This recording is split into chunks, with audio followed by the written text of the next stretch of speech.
अब जैसे कि हमने आपको पिछले वीडियो में sexual reproduction in flowering plant के बारे में बताया था, इस वीडियो में हम आपको सेक्सुअल रिप्रोडक्शन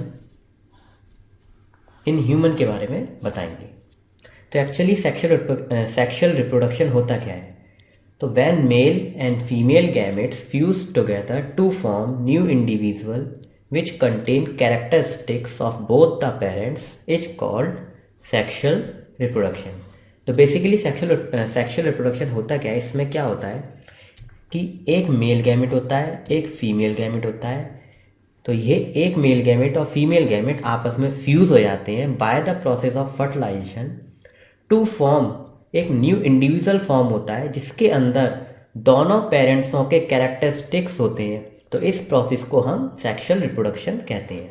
तो बेसिकली जो मेल गैमेट्स होता है उसको हम कहते हैं स्पर्म, जो कि मोटाइल होता है, मतलब मूवमेंट करता है। और जो फीमेल गैमेट्स होता है उसको हम कहते हैं ओवम और egg, which is non motile. वो मूव नहीं करता, वो अपनी जगह पे ही रहता है। तो आप देख सकते हैं इन डायग्राम में male gametes, female gametes, male gametes यानी कि sperm, female gamete ovum, they fuse together by the process of fertilization to form zygote, and this zygote converted into new individuals which have characteristics of both male and female। Human gametes are formed in reproductive organs called gonads। जो हमारे human gametes होते हैं यानी कि male gametes and female gametes, एक specialise reproductive organs होता है mail और फीमेल बॉडी के अंदर, जिसको हम गॉनड्स कहते हैं।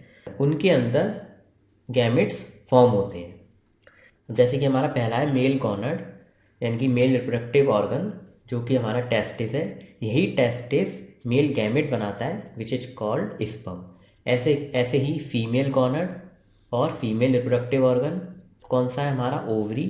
यही ओवरी फीमेल गैमेट्स बनाती है जिसको हम कहते हैं ओवम और एग। तो ये दो हमारे मेल एंड फीमेल गैमेट्स गॉनड्स कहलाए जाते हैं। अब हम बात करेंगे प्यूबर्टी। प्यूबर्टी क्या होती है? इट इज़ द एज और period when the reproductive organs start functioning known as puberty. तो एक्चुअली प्यूबर्टी में क्या होता है?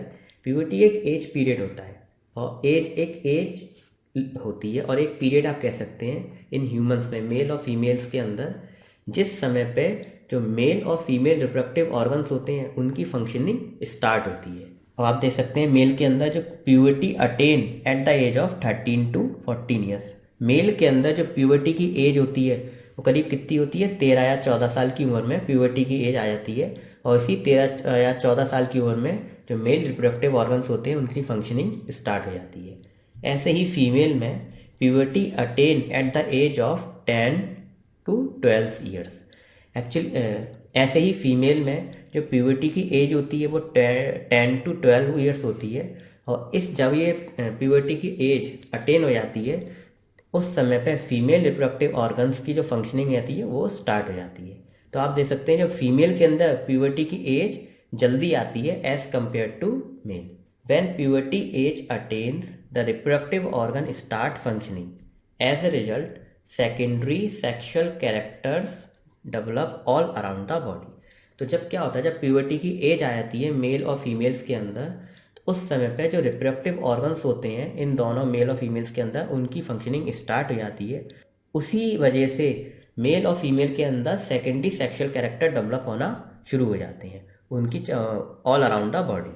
अगर आपको मेरा ये वीडियो पसंद आया हो तो लाइक करिए, अपने दोस्तों के साथ शेयर करिए, और अगर आप कुछ पूछना चाहते हैं तो कमेंट में लिखिए। धन्यवाद।